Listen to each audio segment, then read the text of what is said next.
വമിനന്നാസി ജനങ്ങളിൽപ്പെട്ടതാണ് മൻ ചില ആളുകൾ യുജാദിലു ഫില്ലാഹി അവർ അള്ളാഹുവിൻ്റെ കാര്യത്തിൽ തർക്കിക്കും ബിഗൈരി ഇൽമിൻ വലാ ഹുദൻ വലാ കിതാബി മുനീർ ജ്ഞാനമോ മാർഗദർശനമോ നല്ല പ്രാമാണികമായ കിതാബോ ഒന്നുമില്ലാതെ തർക്കിക്കും അള്ളാഹിൻ്റെ കാര്യത്തിൽ. സാനിയ ഇത്തുഫിഹി അഹങ്കരിച്ചതായ നിലയിൽ എന്നാണ്. ചുമല് തിരിക്കുക എന്നാണ് അതിൻ്റെ അർത്ഥം. അതൊക്കെ അഹങ്കാരികൾക്കുള്ള ശരീരഭാഷയാണ്. ആളുകളെ തൊട്ട് ചുമലൊക്കെ തിരിച്ചു കളയാം. ശരിക്കുള്ള ലഫ്ലർത്ഥം അതാണ്. ഉദ്ദേശം അഹങ്കാരം. എന്തിനാണ് അള്ളാഹിൻ്റെ കാര്യത്തിൽ തർക്കിക്കണമെന്നറിയോ? ലിയുദില്ല അൻ സബീലില്ല, അള്ളാഹിൻ്റെ മാർഗത്തെ തൊട്ട് ആളുകളെ വഴിതെറ്റിക്കാൻ വേണ്ടി. അങ്ങനത്തെ പോലെ ഉണ്ട്. ലഹു അത്തരം ആളുകൾക്കുണ്ട് ദുനിയാവിൽ ഖിസ്യുൻ നിസ്സാരത, നിന്ദ്യത, വനുദീഖുഹു യൗമൽ ഖിയാമത്തി അദാബിൽ ഹരീഖ്, നാളെ ഖിയാമത്ത് നാളിൽ അവർക്ക് കരിയലെന്ന ശിക്ഷ നാം രുചിപ്പിക്കുകയും ചെയ്യും. ദാലിക ഇതൊക്കെ ബിമാ ഖദ്ദമത്ത് യദാക, നിൻ്റെ കൈകൾ പ്രവർത്തിച്ചത് കാരണമാണെന്ന് അവനോട് പറയുകയും ചെയ്യും.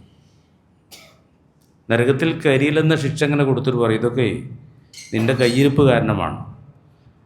അല്ലാതെ വ അന്നല്ലാഹ ലൈസ ബി വല്ലാമിൻ ലിൽ അബീദ്, അല്ലാഹു തആല അടിയങ്ങളോട് അശേഷവും അനീതി കാണിക്കുന്നവനല്ല, ളുൽമ് ചെയ്യുന്നവനല്ല, നിൻ്റെ ഗുണം കൊണ്ട് തന്നെയാണത് എന്ന് അവനോടൊന്ന് പറയിച്ചു. അപ്പോൾ നമ്മൾ അന്ന് മൂന്നാമത്തെ ആയത്ത് ഇതേമാർക്ക് തന്നെ തുടങ്ങിയത് മുഅ്മിനന്നാസി മയുജാദിലു ഫില്ലാഹി ബിഗൈരി ഇൽമിൻ. വിജ്ഞാനമില്ലാതെ അള്ളാഹുവിൽ തർക്കിക്കുന്ന ചില ആളുകളുണ്ട്. വയത്തബിഉ കുല്ല ശൈത്താനിൻ മരീദ്, എല്ലാ ധിക്കാരികളായ പിശാചുകളെയും പിമ്പറ്റുന്ന, ധിക്കാരികളായ പിശാചുക്കളെ പിമ്പറ്റിക്കൊണ്ട് അള്ളാഹുവിൻ്റെ കാര്യത്തിൽ വിജ്ഞാനമില്ലാതെ തർക്കിക്കുന്നവരുണ്ട് എന്ന് പറഞ്ഞു. അതിൻ്റെ ചില ചെറിയ വിശദീകരണങ്ങളൊക്കെ നമ്മൾ പറഞ്ഞു. ഇന്ന് ആയത്ത് തുടങ്ങുന്നത് അങ്ങനെ തന്നെയാണ്. പക്ഷേ കാര്യം അതല്ല, ഇത് വേറൊരു വിഭാഗത്തെ പറ്റിയാണ്. രണ്ട് വിഭാഗങ്ങളും വ്യത്യാസമുണ്ട്. നമ്മൾ ചിന്തിച്ച് നോക്കി.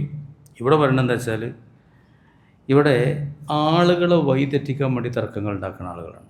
പ്രമാണങ്ങളോ ജ്ഞാനമോ പ്രാമാണികമായ വേദങ്ങളോ യാതൊരു പിമ്പലവും ഇല്ലാതെ അള്ളാഹിൻ്റെ കാര്യത്തിൽ തർക്കിക്കുക. ഒന്നിരിക്കലും അള്ളാഹു തആല ഇല്ല എന്ന് പറയാം. അള്ളാഹു തആലാൻ്റെ ആസ്തിക്യത്തെ ചോദ്യം ചെയ്യാം. അല്ലെങ്കിൽ അള്ളാഹു തആലക്ക് ബഹുദൈവത്തുണ്ട് എന്ന് പറയാം.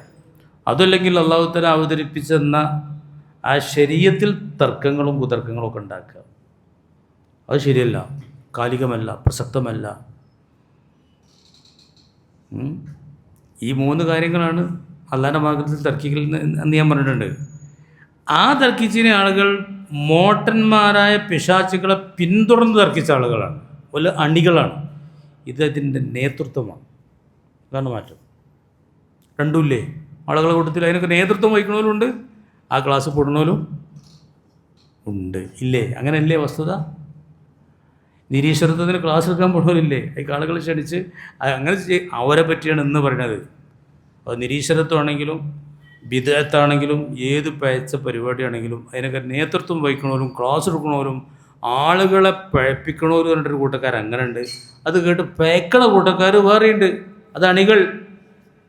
ആരെ പറ്റിയാണ് മിഞ്ഞാന്ന് മൂന്നാമത്തെ ആയത്തിൽ പറഞ്ഞത്? ഈ ആയത്ത് നേതൃത്വത്തെ സംബന്ധിച്ചാണ് പറയുന്നത്. മനസ്സിലായി നിങ്ങൾക്ക്? ഇങ്ങോട്ട് ഇവരെ പറ്റി എന്താ പറയുന്നത്? ഇവർക്ക് ദുനിയാവിൽ നിന്ദ്യത ഉണ്ടാവും, ഖിയാമത്തുള്ളൂ നരകത്തിൽ കരിയിലുണ്ടാവും. ഇനി നിങ്ങൾ പറയും ഇവർക്ക് ദുനിയാവിൽ നിന്ദ്യത ഉണ്ടാവുന്നതാണ്. ഈ ആയത്തൊക്കെ കാലത്ത് ഇതിൻ്റെ ഒന്നാമത്തെ മെമ്പർ അബൂജഹലാണ്. ആണ് മനസ്സിലാക്കിക്കോളി. ആളുകളെ ഹിദായത്തിനെ തൊട്ട് തടുക്കുക, അള്ളാഹിൻ്റെ മാർഗ്ഗത്തിൽ തർക്കിക്കുക, ഇസ്ലാമിലേക്ക് പോകണമല്ല തടുത്തു വെക്കുക എന്നുള്ള പണി ചെയ്തതിനൊരു നേതൃത്വം ഉണ്ടായതിനോടെ അബൂജഹൽ, ഉത്ബത്ത്, ഷെയ്ബത്ത് തുടങ്ങി ഉമയ്യത്ത് ബിൻ ഖലഫ്, ഉഖബത്ത് ബിൻ അബീ മുഅയ്ത്ത്, ഇങ്ങനെ പല മൂപ്പന്മാരുണ്ടായി അന്ന്. അതിന് മുമ്പുണ്ടായതിനുണ്ട്, ഇന്നും ഉണ്ട് ഈ ടീം. ഒരു ദുനിയാവിൽ നിന്ദ്യതയാണെന്ന് ലോകത്തിൽ പറയാണ്, പരലോകത്ത് നല്ല നിലവുണ്ടാവും എന്ന് പറയാണ്. നിങ്ങൾ ചരിത്രത്തിലേക്കൊന്ന് നോക്കി.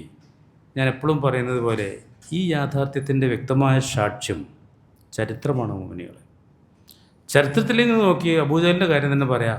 ബദറിൽ അബൂജഹൽ അവിടെ വളരെ നിന്ദ്യമായി കൊല ചെയ്യപ്പെട്ടു, നിന്ദ്യമായി അടക്കപ്പെടുകയും ചെയ്തു. അപ്പോൾ അള്ളാഹുവിൻ്റെ റസൂൽ പറഞ്ഞു, ഈ ഉമ്മത്തിലെ ഫിറൗൻ നശിച്ചു എന്നാണ് പറഞ്ഞത്. എത്ര നിന്ദ്യമായിരുന്നു അന്ത്യം നിങ്ങൾക്കറിയാം.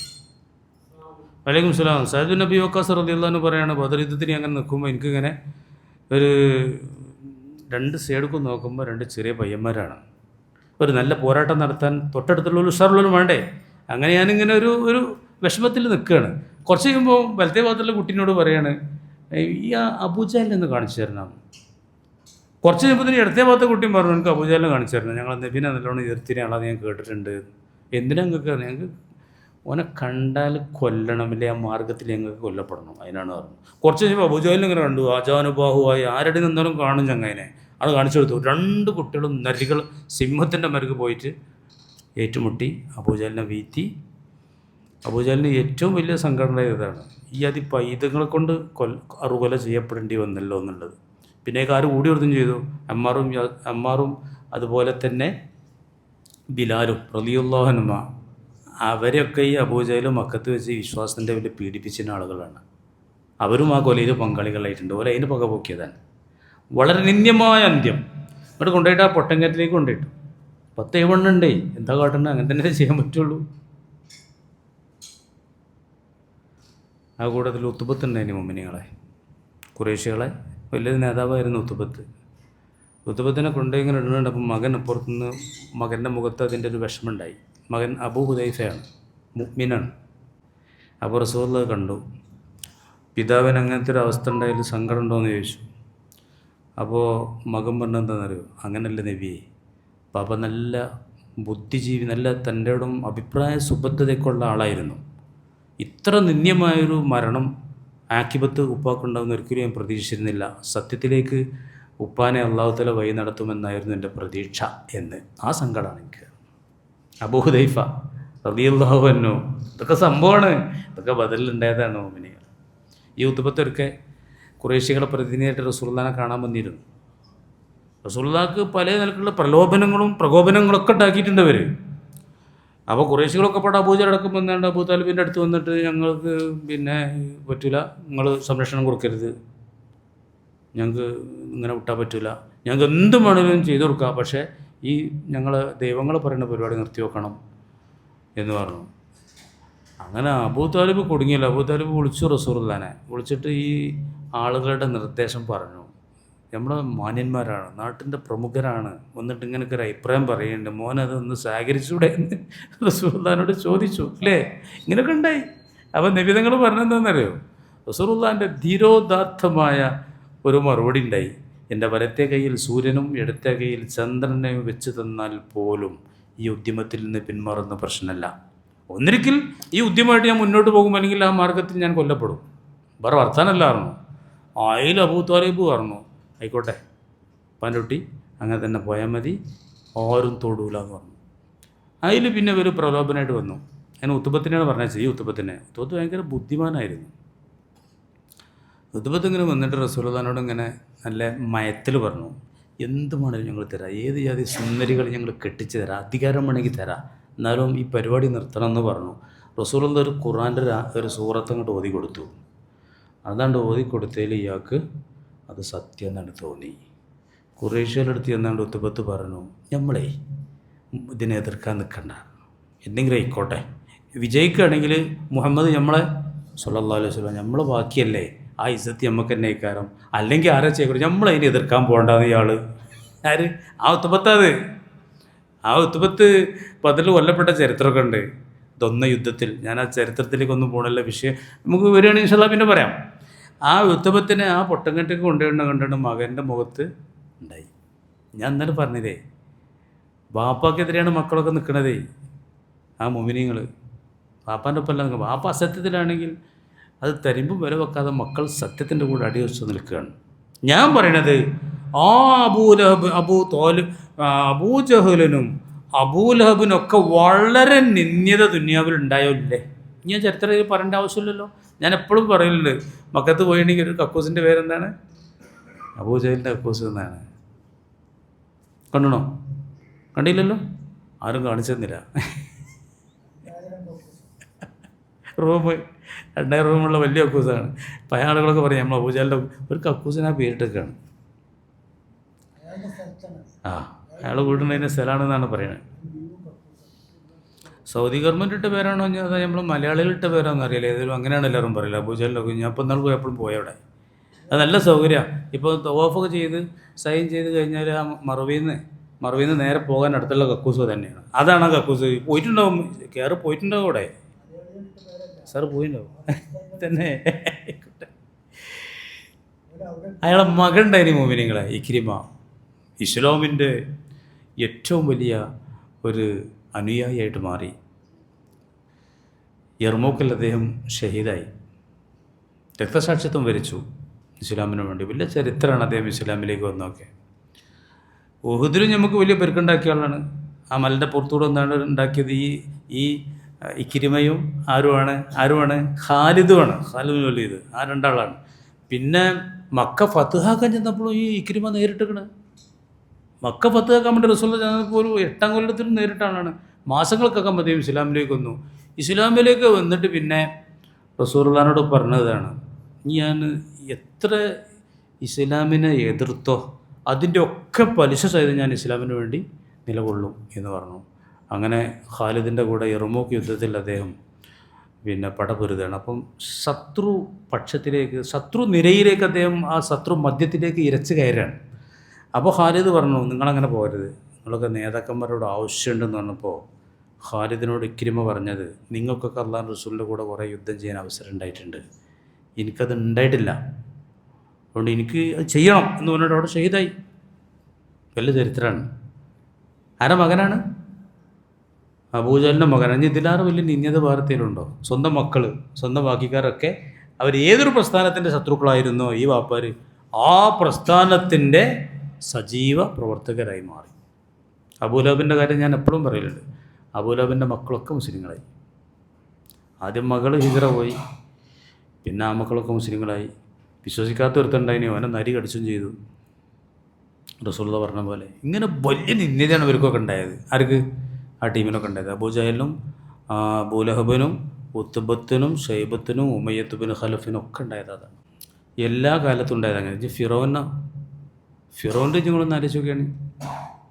ഫിറോൻ മരിക്കണ സമയത്ത് അതിനോട് പറയണം, ആമന്തു അന്നഹു ലാ ഇലാഹ ഇല്ലല്ലദീ ആമനത്ത് ബിഹി ബനൂ ഇസ്രായേൽ വഅന മിനൽ മുസ്ലിമീൻ, ഞാൻ മുസ്ലിമാണ്, ഞാനും വിശ്വസിച്ചിരിക്കുന്നു എന്ന് റൂദുണ്ടെങ്കിലെത്തിയപ്പോൾ ചെങ്കടലിൽ മുങ്ങി ചാവാറായപ്പോൾ റൂദുണ്ടെങ്കിലെത്തിയപ്പോൾ കാരാ പറയാണ്, ആമന്തു അന്നഹു ലാ ഇലാഹ ഇല്ലല്ലദീ ആമനത്ത് ബിഹി ബനൂ ഇസ്രായേൽ വഅന മിനൽ മുസ്ലിമീൻ. അപ്പോൾ അള്ളാഹ് പറഞ്ഞു, അല്ല ഞാൻ ഇപ്പോഴാണ് എനിക്ക് വിശ്വസിക്കാൻ നേരമായത്. പക്കത് അസൈത്ത കബലോ, ഇതുവരെ നീ ധിക്കരിക്കുകയായിരുന്നില്ലേ? റോന്നുണ്ടെങ്കിലൊക്കെ കണ്ടപ്പോഴേ, സത്യങ്ങളൊക്കെ കണ്ടപ്പോൾ വിശ്വസിക്കുകയാണല്ലേ. ഫല്യൗമനുനജ്ജീക ബിബദനിക, ഇന്ന് നിൻ്റെ തടി നാം രക്ഷിച്ചെടുക്കുകയാണ്. ലിതകൂന ലിമൻ ഖൽഫക ആയ, നിൻ്റെ ശേഷം വരുന്നവർക്കൊക്കെ നീ ഒരു ആയത്താവണം. മനസ്സിലായോ? ഇന്നും ഇവിടെ കിടക്കുകയാണ് ആയത്തായിട്ട്. ഇന്നും ലോകത്തിനോടത് വിളിച്ചു പറയാണ്, തൊണ്ടെങ്കിലും എത്തിയിട്ട് തൗബ ചെയ്തിട്ട് കാര്യമില്ല, തൗബ ചെയ്യണമല്ലോ എന്നെ മുമ്പ് തന്നെ ചെയ്തോളിയെന്ന്. ഒരു ലേപനവും ചെയ്യാതെ ആ തടിയോടെ കാണും. അതെന്നെ ഏറ്റവും വലിയൊരു ദൃഷ്ടാന്തമാണ്. ഇന്നലെ നമ്മൾ ചീഞ്ഞു പോയ തടികളെ ഹയാത്താക്കാൻ പറ്റുമോ എന്നുള്ളതാണ് നമ്മൾ ചർച്ച ചെയ്തത്. ചീഞ്ഞു പോകാത്ത തടികൾ അല്ലാഹു നമുക്ക് കാണിച്ചു തരുന്നുണ്ട്, ഇഷ്ടംപോലെ കാണിച്ചു തരുന്നുണ്ട്. നിങ്ങളാരെയും കണ്ടണോ? കണ്ടോലെ ഞാൻ കുറേ കണ്ടിട്ടുണ്ട്. ഞാൻ പറഞ്ഞിട്ടുണ്ട്, ഞങ്ങൾ ഇന്നാളൊരു പള്ളിയിൽ പോയിന്, ഒരു പഴയ പള്ളി ആകെ പൊളിച്ച് നന്നാക്കിന്, ഒരു പഴയ മഹലിൽ. അവിടെ നിന്ന് ആളുകൾ പറയുന്നുണ്ട്, ഒരു കേടും പറ്റാത്ത മയ്യത്ത് കിട്ടിയത്. എല്ലാ നാട്ടിലും അങ്ങനത്തെ കഥ പറയുന്നുണ്ട്. എൻ്റെ ഉസ്താദ് എന്നോട് പറഞ്ഞൊരു കഥ ഉണ്ട്. എൻ്റെ അഭിനന്ദനായ ഉസ്താദ് ചെറുട മുസ്ലിം എന്ന് പറയും, അല്ലാഹു തആല ബർസഖിയ ദർജ ഉയർത്തി കൊടുക്കട്ടെ. അദ്ദേഹം കാസർഗോഡ് ജില്ലയിൽ ഒരു സ്ഥലത്ത് ദർശനത്തിയിരുന്നു. ഞാനും കാസർഗോഡ് ഓതി 8 കൊല്ലം അദ്ദേഹത്തിൻ്റെ അടുത്ത്. പിന്നെ വേറെ സ്ഥലത്തേക്ക് പോയി. അവിടെ ഉണ്ടാകുന്ന സമയത്ത് അവിടെയൊക്കെ കബറ് മാന്തലാണ്. പഴയ കബറ്, പുതിയ കബറ് കുത്തല്ല. കബറ് മാന്താന്ന് തന്നെ പറയലെന്നെ, കബറ് മാന്തി എന്നാണ് പറയല്, കുയ്യുത്തി എന്നല്ല പറയല്. അങ്ങനെ കബറ് മാന്തിയപ്പോൾ ഒരു ഉമ്മാൻ്റെ കബറ് മാന്തിയപ്പോൾ അതേമാതിരി കിടക്കണം. ഏതായി മാന്തൽ 10, 25, 50 കൊല്ലം കഴിഞ്ഞ കബറ മാന്തുള്ളൂ. പുതിയൊന്നും മാന്തൂല. അയാൾക്കോർക്ക് കണക്കുണ്ടാവും, ഇന്ന സ്ഥലത്തൊക്കെ മാന്തള്ളതാണ്. മാന്തി നോക്കുമ്പോൾ ഒരു ഉമ്മാൻ്റെ മയ്യത്ത് അതേമാർക്ക്. അപ്പോൾ ഉമ്മ ഭയങ്കര ഭക്തിയായിരുന്നു. പിന്നെ ഞാൻ എപ്പോഴും പറയലുണ്ട്, ചെറുശ്ശേരി ഉസ്താദ് പറഞ്ഞൊരു അനുഭവം. ചെറുശ്ശേരി ഉസ്താദ് പറഞ്ഞത് ഇതാണ്. കോടങ്ങാടുണ്ടല്ലോ കൊണ്ടോട്ടിയെടുത്ത്, അവിടെ മുമ്പ് ദർശനത്തിന് അവിടെ ആ പള്ളിപ്പണിൻ്റെ സമയത്ത് ഇതേപോലെ ഉണ്ടായിരുന്നു. ചെറുശ്ശേരി ഉസ്താദ് പറയുന്നുണ്ട്. ചെറുശ്ശേരി ഉസ്താദ് എപ്പോൾ പറഞ്ഞു, ആരോട് പറഞ്ഞു, ദാറുലുദയിലെ കുട്ടികളൊരു സുവനീർ ഇറക്കുകയാണ്. അപ്പോൾ ഉസ്താദിനോടുള്ളൊരു ഇൻ്റർവ്യൂ നടത്തുകയാണ്. അപ്പോൾ ഉസ്താദിനോട് പോലും ചോദിക്കുകയാണ്, നിങ്ങളുടെ ജീവിതത്തിലുള്ള ഏതെങ്കിലും ഒരു അങ്ങനെ ഒരു അവിസ്മരണീയ രംഗം ഏതാണെന്ന് പറയാൻ പറ്റുമോ, ഒരു രംഗം. അപ്പോൾ ഉസ്താദ് പറഞ്ഞത് ഇതാണ്, എൻ്റെ ജീവിതത്തിലുള്ള അങ്ങനത്തെ ഒരു രംഗം പറയുകയാണെങ്കിൽ ഇതാണ്. കാരണം നിങ്ങൾ ചെയ്യാതെ നടക്കുക എന്നുള്ളത് അത് ദൃഷ്ടാന്താണ്, ആയത്താണ്. നമ്മൾ ക്ലാസ്സൊക്കെ നടന്നതിനെ കാലത്ത് ഒരു 10-20 കൊല്ലം മുമ്പ് മാഷേ, ഞാൻ അന്ന് പത്രത്തിൽ വായിച്ച ക്ലാസ്സിൽ പറഞ്ഞൊരു ഓർമ്മ എനിക്ക് ഇപ്പോഴുണ്ട്. ചൈനയിൽ വെച്ചിട്ട് 500 കൊല്ലം പഴക്കമുള്ള ഒരു മയ്യത്ത് കിട്ടി. അഹമ്മദ് മാഷ് ഓർക്കുണ്ടാവില്ല. എനിക്കിപ്പോഴും നല്ല ഓർമ്മ ഉണ്ട്. ഞാൻ പറഞ്ഞത് അപ്പോൾ ഒരു 10 കൊല്ലം മുമ്പേ കാരം പേപ്പറിൽ വായിച്ചാണ്. 500 കൊല്ലം പഴക്കമുണ്ടെന്നുള്ള DNA ടെസ്റ്റ് തെളിഞ്ഞതാണ്. താടിയൊക്കെയുള്ള ഒരു ജഡം അന്നാണ്, ഒരു 10 കൊല്ലം മുമ്പാണ്. ഇവരൊക്കെ അല്ലാഹു തആലാന്റെ മാർഗത്തിൽ തർക്കിച്ച ആളുകളാണ്. ഇവൻ വലിയ തർക്കം നടത്തിയുള്ള ഞാനാണ് റബ്ബ്, എന്നെ റബ്ബുക്കുമ്പില്ല എന്ന് പറഞ്ഞ ആളാണ്. ഫിറൗൻ്റെ വാദം എത്ര സ്ഥലത്താണ് ഖുർആനിൽ പറഞ്ഞറിയാത്. സൂറത്ത് വന്നാസിയത്തിൽ ഇവൻ പറഞ്ഞൊരു വാദം നിങ്ങൾക്ക് ഏതായാലും ഞാനൊന്ന് കേൾപ്പിച്ച് തരാം. എല്ലായിടത്തും പറയുന്നുണ്ട്, ഭയങ്കരല്ലേ. വന്നാസിയത്ത് സൂറത്തിൽ നോക്കിയാണ് നിങ്ങൾ, അല്ലാഹു സുബ്ഹാനഹു വ തആല പറയണത്. പിന്നെ അവിടെ വന്നാസിയാത്തിൽ ഖിയാമത്ത് തന്നെയാണ് വിഷയം. യൗമ തർജുഫു റാജിഫ, ആ ഭയങ്കരമായ കിടിലം കൊള്ളുന്ന ആ ഗർജനമുണ്ടാകും, ഊത്തുണ്ടാവും. തത്ബഉ റാദിഫ, തുടർന്ന് മറ്റൊരു ഊത്തുണ്ടാവും, 2 ഊത്തുണ്ടാവും എന്ന് പറയാണ്. ഖുലൂബു യൗമഇദിൻ വാജിഫ, ചില മുഖങ്ങളെന്ന് പേടിച്ചു പോകും. അബ്സാറുഹ ഖാശിയ, അവരെ കണ്ണൊക്കെ ആകെ തുറിച്ചു പോകും. യഖൂലൂന, അവർ ചോദിക്കും, അവരിപ്പോൾ ചോദിക്കുന്നു, ഇന്നാല മർദൂദുന ഫിൽ ഹാഫിറ, നാം വീണ്ടും മടക്കപ്പെടുമോ, ജീവിതത്തിലേക്ക് തന്നെ മടക്കപ്പെടുമോ എന്ന്. ഐദാകുന്ന ഇളാമൻ നഖിറ, ദ്രവിച്ച അസ്ഥികളായി കഴിഞ്ഞാൽ വീണ്ടും നമ്മെ മടക്കപ്പെടുമോ എന്ന്. കാലു, കൊണ്ട് അവരെന്നെ പറയാണ്, തിൽക്ക ഇതൻ കറത്തുൻ ഖാസിറ, എങ്കിൽ അത് വളരെ നഷ്ടകരമായൊരു മടക്കമാണ്. മരിച്ചിട്ട് എല്ലൊക്കെ ആയിട്ട് പിന്നെയും ഇതായിരുന്നു ഒരു സൂക്കട്. മനസ്സിലായെങ്കിൽ ഫഇന്നമ, അള്ളാഹ് മറുപടി പറയാണ്, ഫഇന്നമാ ഹിയ സസ്റത്തുൻ വാഹിദ, അതൊരു ഗർജനം, ഒരു പ്രകമ്പനം മാത്രമാണ്. ഫൈദാഹും ബിസ്സായിറ, അതോടുകൂടെ എല്ലാവരും ഭൂമിൻ്റെ പുറത്തേക്കാണ് വരും. ഖബറിലോലൊക്കെ നീച്ചിട്ട് ഒറ്റ പ്രകമ്പനം. ഇതാണ് ഖിയാമത്ത് നടന്ന് സംഭവിക്കുക. ഇങ്ങോട്ട് അല്ലാഹു തആല ചോദിക്കുകയാണ്, അല്ലതാക ഹദീസ് മൂസ നബി അലൈഹി സ്വലാമിൻ്റെ ആ വൃത്താന്തം നിങ്ങൾക്ക് വന്ന് കിട്ടീനോ. ഇതിനാദാഹു റബ്ബു, ആ മൂസ നബിനെ റബ്ബ് വിളിച്ച സന്ദർഭം, ബിൽവാദിൽ മുഖദ്ദസി തുവ, ആ പരിശുദ്ധമായ തുവ തായ്വരയിൽ വെച്ചുകൊണ്ട് വിളിച്ചിട്ട് റബ്ബ് പറഞ്ഞു, ഇദ്ഹബ് ഇലാ ഫിറൗന, നിങ്ങൾ ഫിറൗനിലേക്ക് പോകണം. ഇന്നഹു തുവ, അവൻ വല്ലാതെ ധിക്കരിച്ചിരിക്കുന്നു. ഫകുൽ ഹല്ലക ഇലാ അൻ തസക്ക, പരിശുദ്ധമാവാൻ തയ്യാറുണ്ടോ എന്ന് അവനോട് നിങ്ങൾ പോയിട്ട് ചോദിക്കണം. മൂസ നബിനോട് അള്ളാഹ് പറയണം, വ അഹ്ദിയക ഇലാ റബ്ബിക ഫതഖ്ഷ, റബ്ബിലേക്ക് അങ്ങേക്ക് ഞാൻ വഴി കാണിച്ച് തരികയും അങ്ങനെ നിങ്ങൾ റബ്ബിനെ പേടിച്ച് ജീവിക്കുന്നവനാവുകയും ചെയ്യും. അങ്ങനെ വേണോ എന്ന് ഫിറോനോടൊന്ന് ഫറാഹുൽ ആയത്തുൽ കുബ്ര. അങ്ങനെ മൂസ നബി പോയി ആ വലിയ ദൃഷ്ടാന്തം കാണിച്ചെടുത്തു, വടി കയ്യൊക്കെ കാണിച്ചെടുത്തു. ഫകദ്ദബ വഅസ, അവൻ നിഷേധിച്ചു, അവൻ ധിക്കരിച്ചു. ഫഅദ്ബറ യസ്അ, അവൻ പിന്നോട്ടടിച്ചു. ഫഹശറ ഫനാദ, ആളുകളൊക്കെ വിളിച്ചു കൂട്ടി. എന്നിട്ട് പറയാണ്, ഫഖാല അന റബ്ബുക്കുമുൽ, ഞാനാണ് ഏറ്റവും വലിയ റബ്ബ്. റബ്ബിനെ കുറിച്ച് തർക്കിച്ചോലമാണെങ്കിൽ കേട്ടോളി, ഖുർആനിൽ അല്ലാഹു തആല പറഞ്ഞുതരാൻ, ഞാനാണ് ഏറ്റവും വലിയ റബ്ബ് എന്നാണ് പറഞ്ഞത്.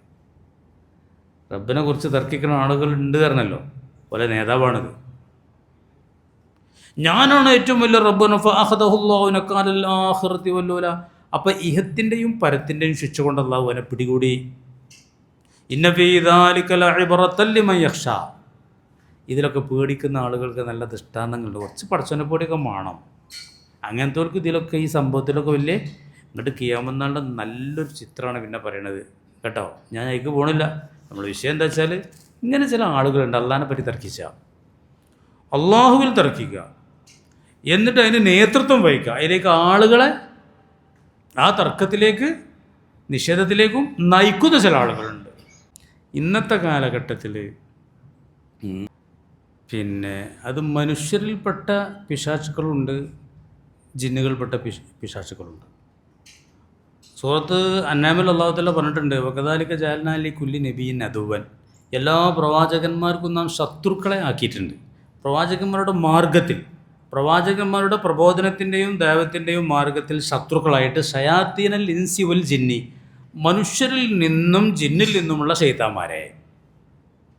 യൂഹി ബഅദുഹും ഇലാ ബഅദിൻ സുഖ്റുഫൽ ഖൗലി ഗുറൂറാ, ബാഹ്യാലങ്കൃതവും വളരെ വഞ്ചനാത്മകവുമായ വാക്കുകൾ അവർ പരസ്പരം ഇങ്ങനെ അങ്ങോട്ടും ഇങ്ങോട്ടും ഇങ്ങനെ വഹി നൽകിക്കൊണ്ടിരിക്കും.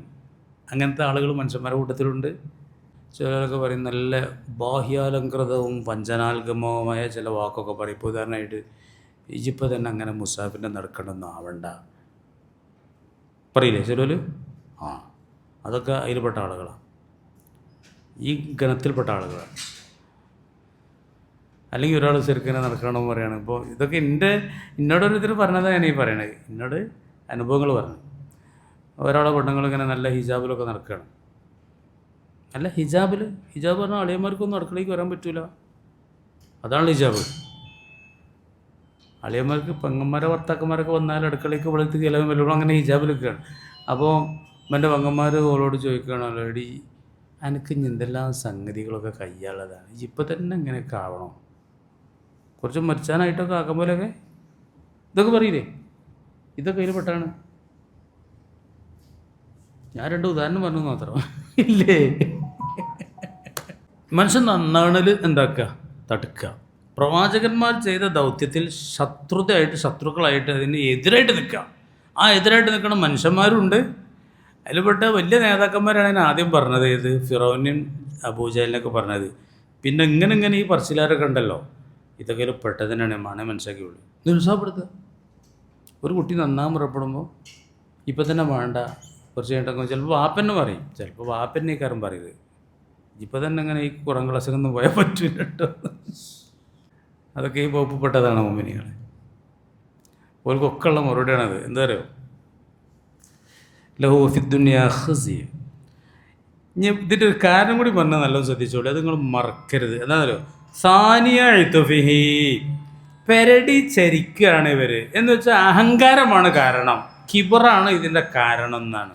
അള്ളാഹുവിൻ്റെ മാർഗ്ഗത്തിൽ തർക്കിച്ച് ആളുകളെ അങ്ങനെ ദൈവനിഷേധത്തിലേക്കും ധിക്കാരത്തിലേക്കും നയിക്കുന്ന ആളുകൾക്ക് പറ്റുകേടെന്താണ്, അഹങ്കാരം മാത്രമാണ്.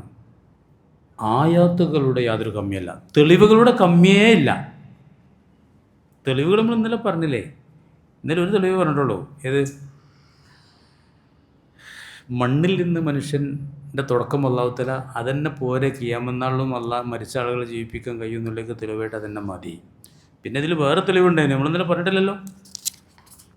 അതുകൊണ്ട് എനിക്കൊന്ന് പറഞ്ഞുതരാം. ഇതിലൊരു ഹദീസുണ്ട്. അതിങ്ങനെയാണ്, ഒരാൾ റസൂലുള്ളാഹിൻ്റെ അടുത്ത് നിന്നിട്ട് ചോദിക്കുകയാണ്, യാ റസൂലല്ലാഹ്, ആ കൊല്ലുന യറാ റബ്ബു അസ്സ വജല്ല യൗമൽ ഖിയാമ വമാ ആയത്തു ദാലിക ഫീ ഖൽഖിഹി. ഖിയാമത്ത് നാളിൻ്റെ അന്ന് എല്ലാവരെയും അല്ലാഹു തആല ജീവിപ്പിച്ചിട്ട് റബ്ബിനെ കാണുന്ന ഒരു സംഗതി ഉണ്ടോ, അതിനെന്തെങ്കിലും തെളിവുണ്ടോ? അപ്പോൾ റസൂലുള്ളാഹി അയാളോട് പറഞ്ഞത്, അലൈസ കുല്ലുക്കും യൻദുറു ഇലൽ ഖമരി ചന്ദ്രനിലേക്ക് നിങ്ങൾ കാണലില്ലേ? എല്ലാവർക്കും ചന്ദ്രനെ കണ്ടൂടെ? മാസപ്പറൻ്റെന്ന് കാണൂല, ചന്ദ്രൻ പൂർണ്ണചന്ദ്രനായ എല്ലാവർക്കും കാണൂലേ? അപ്പോൾ ഞങ്ങൾ പറഞ്ഞു അതേ കാണും. എന്നാ ഫല്ലാഹു ആലം, അള്ളാഹ് ഇതിനെക്കാട്ടിലും വണ്ണമായവനാണ്, അള്ളാഹിനെ എല്ലാവർക്കും കാണാനൊരു തടസ്സം ഉണ്ടാവില്ല. അപ്പോൾ ഇയാൾ പറയണേ, യാ റസൂലല്ലാഹ് കൈഫ യുഹ്യില്ലാഹുൽ മൗത, മരിച്ചോലിനെ എങ്ങനെ ജീവിപ്പിക്കാം? അപ്പോൾ ആയത്ത് ദാലിക, അതിൻ്റെ തെളിവെന്താണ്? ഫി ഖൽഖി, സൃഷ്ടിയിൽ എന്തെങ്കിലും തെളിവുണ്ടോ എന്ന്. അപ്പോൾ തങ്ങൾ കൊടുത്ത നമ്മളോട് എന്താണെന്നറിയോ? കാരണം തങ്ങൾ പറഞ്ഞു, അമാ മറത്ത് ബി വാദി അഹ്ലിക, നീ നിൻ്റെ കുടുംബത്തിൻ്റെ വാദിയിലൂടെ, താഴ്വരയിലൂടെ നടന്നു പോയിട്ടില്ലേ? മുഹില്ലൻ, അത് മഴയൊന്നുമില്ലാതെ ഉണങ്ങിപ്പിടിച്ച സമയത്ത്, വേനൽക്കാലത്ത് ഉണങ്ങി ചൂട്ടായി അങ്ങനെ നിൽക്കുന്ന സമയത്ത് പോയണോ? അപ്പോൾ ഇയാൾ പറഞ്ഞു പോയിട്ടുണ്ട്. സുമ മറത്ത് ബി യഹ്തസു ഖദിറൻ, പിന്നെ മഴ വർഷിച്ച് അതിങ്ങനെ പച്ചപ്പായി ജീവൻ്റെ തുടിപ്പൊക്കെ ഉണ്ടായി അങ്ങനെ പോയി കണ്ടിടണമെന്ന് ചോദിച്ചു. കാലാൾ പറഞ്ഞു അതും കണ്ടിട്ട് പറഞ്ഞു. കാലപ്പം നബി പറഞ്ഞു ഫഖദാലിക യുഹ്യില്ലാഹുൽ മൗത, അങ്ങനെയാണ് അല്ലാഹു തആല മരിച്ചവരെ എന്താക്കുക. അതാണ് രണ്ടാമത്തെ തെളിവ്. ഇന്നലെ നമ്മളിന്നലെ അത് ഓതിയിട്ടില്ല, നമ്മളിന്നലെ പറഞ്ഞിട്ടില്ല. അതിങ്ങനെയാണ് പറയണത്. എന്ത്? തറൽ അല്ലാഹു ഹാമിദത്തൻ, ഭൂമിനെ നീ ഒരു വരണ്ടതായി ഉണങ്ങി ചത്തതായിട്ട് കാണും. ഫൈദ അൻസൽന അലൈഹൽ മാ, വെള്ളം നാം ഇറക്കിയാൽ ഈ തസത്ത് വറബത്ത്, അത് നല്ല ജീവൻ്റെ തുടിപ്പുണ്ടായി അത് വളർന്ന് വികസിക്കാൻ തുടങ്ങും. ജീവനാണത്. ആ യാസിലത് പറഞ്ഞ ഇങ്ങനെയാണ്, ആയത്തുൽ ലഹുമുൽ അർദുൽ മൈത്തത്തു, അവർക്കുള്ള നല്ലൊരു ദൃഷ്ടാന്തമാണ് ചത്ത ഭൂമി. അഹ്യേന, ആ ഭൂമിനെ നാം എന്താക്കുന്നു? സജീവമാകുന്നു. എങ്ങനെയാണ് ഇതിനോടെ യാസിൽ? വായത്തുൽ ലഹുമുൽ അർദുൽ മൈത്തത്തു അഹ്യേനാഹ വഖ്റജന മിന്ന ഹബ്ബൻ. അപ്പോൾ പിന്നെ ചോദിക്കലും കേട്ടോ, ആ ഭൂമിയിൽ നമ്മൾ ധാന്യങ്ങളൊക്കെ ഉണ്ടാക്കുന്നു, അതിൽ നിന്ന് അവർ തിന്നുന്നു. ജഅൽനാ ഫിഹാ ജന്നാത്തിൻ മിൻ നഖീലിൻ വഅനാബിൻ വഫജ്ജർനാ ഫിഹാ മിനൽ ഉയൂൻ വമാ അമിലതു അഫലാ യഷ്കുറൂൻ. ആ ഭൂമിയിൽ നമ്മൾ വഫജ്ജർനാ ഫിഹാ മിനൽ ഉയൂൻ, അരുവികൾ, ജന്നാത്തിൻ വഉയൂൻ അല്ലേ, ജഅൽനാ ഫിഹാ ജന്നാത്തിൻ വഉയൂൻ, തോട്ടങ്ങളും അരുവികളും ഒക്കെ ഭൂമിയിൽ ഉണ്ടാക്കി. വമാ അമിലത്തു ഐദീഹിം, അതൊന്നും ഓലാരും ഉണ്ടാക്കിയതൊന്നുമല്ല. അഫലാ യഷ്കുറൂൻ, എന്നിട്ട് എന്താ ശുക്ർ ചെയ്യാത്തത്? അപ്പം മുഅ്മിനീങ്ങളെ മനസ്സിലാക്കിയുള്ളൂ. ഇന്നലെ ഞാൻ പറഞ്ഞു, നമ്മൾ ഓരോ സുജൂദിൽ സുബ്ഹാന റബ്ബിയൽ അഅ്ല എന്ന് പറഞ്ഞാൽ നമുക്ക് തെളിവാണ് ഖിയാമത്ത് നാളിൻ്റെ. അല്ലാഹു തആലക്ക് മരിച്ചവരെ ജീവിപ്പിക്കാൻ കഴിയുന്നുള്ളതിൻ്റെ തെളിവാണ് ആ പറയുന്നത്. എന്നമാർക്ക് ഈ ഭൂമിയിൽ മുളച്ചുണ്ടാകുന്ന ഓരോ സസ്യലതാദികളും നമ്മളോട് പറയാണ്, മരിച്ച് മണ്ണായി പോയാൽ ജീവിപ്പിക്കാൻ ആർക്ക് കഴിയും? അതിൻ്റെ തെളിവാണ്. പക്ഷെ ഇങ്ങനത്തെ ഏത് തെളിവുണ്ടായിട്ടും കാര്യമില്ല. ആർക്ക്? അഹങ്കാരികൾക്ക്, മുതകബ്ബിരീങ്ങൾക്ക് ഒരു ദൃഷ്ടാന്തവും ഫലം ചെയ്യൂല. അത് അല്ലാഹു തന്നെ ഖുർആനിൽ പറഞ്ഞിട്ടുണ്ട്. സഅസ്രിഫു അൻ ആയാതി അല്ലദീന യതകബ്ബറൂന ഫിൽ അർളി ബിഗൈരിൽ ഹഖ്, അർഹതയില്ലാതെ ഭൂമിയിൽ അഹങ്കരിക്കുന്ന ആളുകളെ നമ്മുടെ ദൃഷ്ടാന്തങ്ങളെ തൊട്ട് നാം തിരിച്ചു വിടുന്നതാണ്. ആ ദൃഷ്ടാന്തം ഇവർക്ക് ഫലപ്പെടൂല. ഇവർക്ക് അതാണ് കേട് പറ്റിയത്. ഫിറോൻ അതാണ് കേട്. ഫിറോൻ ദൃഷ്ടാന്തം കാണിയിട്ടാണോ? അതായത് മൂസാ നബി വടിയിട്ട് പാമ്പാക്കണ കണ്ടപ്പോൾ ഫിറോൻ എന്താ ചെയ്തത്? നാട്ടിലത്തെ എല്ലാ ആഭിചാരക്കാരെയും ഒരുമിച്ച് വിട്ടാണ് ചെയ്തത്. വടി പാമ്പാക്കണവരൊക്കെ അവരെല്ലാവരും വന്നു. ഇങ്ങോട്ട് എന്തുണ്ടായത് നിങ്ങളൊന്ന് പറഞ്ഞു. അല്ല ഞാൻ പറയണ്ടെന്ന് ഞാൻ ആലോചിച്ചു. ഓല് പാമ്പുകളൊക്കെ ഉണ്ട്, കയറും വടിയൊക്കെ ഇട്ട് പാമ്പാക്കി. മൂസാനബിൻ്റെ വടി ഇട്ടു. മൂസാനബിൻ്റെ പാമ്പ് ഓരോ അവനൊക്കെ മുണങ്ങി. ഓൾക്ക് മനസ്സിലായി ഇതെന്തല്ല, ആഭിചാരമല്ല, ഇത് സീറല്ല, ഇത് നുബുവത്തിൻ്റെ തെളിവാന്ന് മനസ്സിലായി. ഓലൊക്കെ എന്തായി? ഓലൊക്കെ മുസ്ലിമായി. മുസ്ലിമായപ്പം ഫിറോൻ പറഞ്ഞു, ഫിറോൻ എന്താ പറഞ്ഞത്? ലൗസല്ലിബന്നക്കും, ഞാൻ നിങ്ങളൊക്കെ ക്രൂശിക്കും.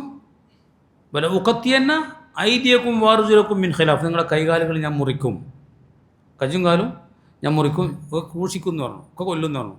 അവർ പറഞ്ഞു, കാലു പിന്നെ ഇന്നാ ഇലാ റബ്ബിനാ മുങ്കൽ, ഞങ്ങൾക്കൊരു പ്രശ്നമില്ല, ഞങ്ങൾ അള്ളാഹിൻ്റെ അടുത്തേക്ക് പോകും. ഇത് കൊല്ലണേ കൊന്നോ, ഞങ്ങൾക്ക് യാതൊരു പ്രശ്നമില്ല.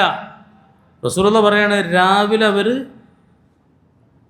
അവരെ എന്താണ് നുബുവത്തിനെതിരെ മത്സരിക്കാൻ വേണ്ടി വന്നേക്കാം. വൈകുന്നേരം ഷഹീദന്മാരായി, ശുഹദാക്കളായി മാറി.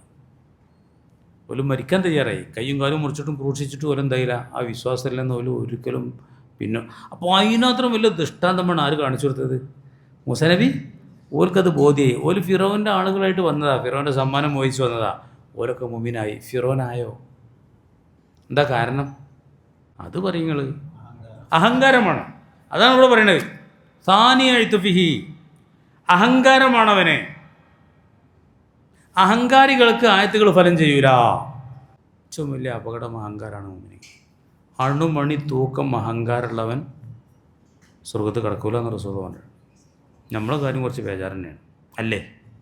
അണുമണി തൂക്കം ഈ കിബറുള്ളവൻ സ്വർഗത്ത് കിടക്കൂല എന്ന് പറയുമ്പോൾ സ്വഹാബികളൊക്കെ ബേജാറയുന്നതാണ്. പിന്നെ എങ്ങനെ നമുക്ക് ബേജാറില്ലാക്കൽ? അപ്പോൾ റസൂലുള്ളാഹി അവരോട് പറഞ്ഞത്, റസൂലുള്ളാഹിനോട് ഇവർ പറഞ്ഞു, ചിലവരൊക്കെ ഡ്രസ്സും തുണിയും ചെരുപ്പൊക്കെ ഉഷാറാകാൻ ആഗ്രഹിക്കുമല്ലോ, അതൊരു അഹങ്കാരമല്ലേ? അണുമണി തൂക്കം, നല്ല ഡ്രസ്സ്, നല്ല ചെരുപ്പ്, ഇതൊക്കെ ആളുകൾ ആഗ്രഹിക്കൂലേ? അപ്പോൾ ചെറിയൊരു എന്തല്ലേ കിബറല്ലേ എന്ന് റസൂലുള്ളാഹി എന്താ പറഞ്ഞത്? ഇന്നല്ലാഹ ജമീലുൻ യുഹിബ്ബുൽ ജമാല, അല്ലാഹു തആല ഭംഗിയുള്ളവനും ഭംഗിനെ ഇഷ്ടപ്പെടുന്നവനുമാണ്. കിബർ എന്ന് പറഞ്ഞാൽ ബത്തറുൽ ഹക്കി, സത്യത്തെ തിരസ്കരിക്കലാണ്. വഗംതുൻ നാസി, ജനങ്ങളെ നിസ്സാരമായി കാണും. എനിക്കിങ്ങനെ തോന്നുക, ഞാൻ ഇപ്പോൾ ഒരു ഇൽമൊക്കെ ഉള്ള ആളാണ്, നിങ്ങളൊക്കെ എൻ്റെ താഴെയാണ് എനിക്ക് തോന്നിയ, അതിൻ്റെ പേരാണ് കിബർ എന്നുള്ളത്. ബേജാറുണ്ടല്ലോ നിങ്ങളെന്ന് പറഞ്ഞാണി. അതാണ് പറ്റിയത് അബൂജഹലിന്, അതാണ് ഫിറോന് പറ്റിയത്. ആ സാഹചര്യങ്ങൾക്ക് അതുണ്ടായിരുന്നില്ല, ആ കിബർ ഉണ്ടായിരുന്നില്ല. ഉമർ ഫാറൂഖിന് അതുണ്ടായിരുന്നില്ല. അബൂജഹലിന് അതേ മാർക്കുള്ള ആളായിരുന്നു ഉമർ ഫാറൂഖ്. ഉമർ ഫാറൂഖിന് കിബർ ലെവലേഷൻ ഉണ്ടായിരുന്നില്ല. അതുകൊണ്ട് വിശ്വസിക്കാൻ കഴിഞ്ഞു. റസൂലുള്ളാഹിനെ കൊല്ലാൻ വേണ്ടി പോയ ആളാണ്. അതിലാണ് പെങ്ങളോടെ പോയത്. അവിടെ ഖുർആൻ ഓതുന്ന കേട്ട് പെങ്ങളെയൊക്കെ അടിച്ച് അളിയനൊക്കെ തച്ച് തള്ളിയിട്ട് പിന്നെ മനസ്താപം ഉണ്ടായി. ആ ഖുർആൻ എടുത്ത് വായിച്ച് അത് കേട്ട് മുഅ്മിനായി റസൂലുള്ളാഹിയുടെ അടുത്ത് വന്ന് കലിമ ചൊല്ലുകയും ചെയ്തു. ഒരു പൊടി കിബർ ഉണ്ടായിരുന്നില്ല. ഉമർ ഫാറൂഖ് എന്ന് പറയുമ്പോൾ നമുക്ക് ചിത്രം വരുന്ന ഭയങ്കര മുത്തക്കബിറന്നതിനൊക്കെ നമുക്ക് മനസ്സിലേക്ക് വരാം. ഒരു പൊടി കിബറുണ്ടായിരുന്നില്ല. ഞാനൊരു സംഭവം എപ്പോഴും പറയുന്നുണ്ട്, ഉമർ ഫാറൂഖ് റളിയല്ലാഹുവിൻ്റെ ഒരു സംഭവം എപ്പോഴും പറയുന്നുണ്ട്. എന്താണെന്നറിയോ? മിമ്പറുമെന്ന് മൂപ്പര് ഖുതുബ ഓതാണ്. അപ്പോൾ അന്നത്തെ പ്രശ്നം, ഇപ്പോൾ നമ്മൾ മിഞ്ഞാന്ന് പെൺകുട്ടിയുടെ കല്യാണത്തിന് തയ്യാറാണില്ല പറഞ്ഞമാർക്ക് അന്നത്തെ ഒരു പ്രശ്നം, ആളുകൾ മഹറിങ്ങനെ കൂട്ടിയിട്ട് അതിൽ മത്സരം ഉണ്ടാക്കുകയാണ്. അപ്പോൾ അതിൻ്റെ ഒരു സാമൂഹിക വിപത്തോടെ ഉണ്ടായി. അപ്പോൾ അതിനെതിരെ അദ്ദേഹം സംസാരിച്ചു. മഹർ വലിയ ഓവറാക്കണ്ട, അത് വലിയ കാര്യമാണെങ്കിൽ നിബിധങ്ങൾ കൊടുക്കണ്ടേ, നിബിധങ്ങളുടെ മക്കൾക്കൊക്കെ ഇത്രയും മഹർ ഉണ്ടായിട്ടുള്ളൂ എന്നൊക്കെ പറഞ്ഞു. വെള്ളിയാണ് മഹർ ഉണ്ടായത്, വെള്ളികൾ. അങ്ങനെ ഒരു പെണ്ണത് ചോദ്യം ചെയ്തു. പരിശുദ്ധ ഖുർആൻ്റെ ഒരു ആയത്ത് പറഞ്ഞിട്ട്, ആ ആയത്തിൽ എന്ത് പറയണത്, ആദ്യത്തും മീതാവിനൊക്കെ എന്താറാണ്, ഒരു കൂമ്പാരം തന്നെ കൊടുത്താലും തിരിച്ചു വാങ്ങാൻ പാടില്ല തൊലാക്കല്ലേൽ എന്നുള്ള ഒരായത്താണ്. ഈ ആയത്ത് ഇങ്ങോട്ട് ഓതി കൊടുത്തിട്ട് ഈ പെണ്ണ് ഖലീഫാനോട് ഉമർ ഫാറൂഖിനോട് വൈക്കൽ വെച്ച് പറയുകയാണ്, നിങ്ങൾ എന്താ അങ്ങനെ പറയാൻ കാരണമെന്ന്. അതിൽ ഉമർ ഫാറൂഖ് എന്താ പറഞ്ഞാൽ അറിയോ? എല്ലാവർക്കും ഭയങ്കര അറിവുണ്ട്, ഉമറിന് മാത്രമേ ഇപ്പോൾ അറിവില്ലാത്തതുള്ളൂ എന്ന് പറഞ്ഞു. അവിടെ ഇങ്ങോട്ട് വന്നിട്ട് മെമ്പർമ കയറിയിട്ട് എന്ത് പറഞ്ഞു, മാറ്റി പറഞ്ഞു. ഏതില്ല, കീബർ ഒരു പൊടിയില്ല. ഉമർ ഫാറൂഖ് റളിയല്ലാഹുവിനൊക്കെ കീബറിനൊക്കെ നിയന്ത്രിച്ച് എങ്ങനെ നിങ്ങൾക്ക് അറിയാം?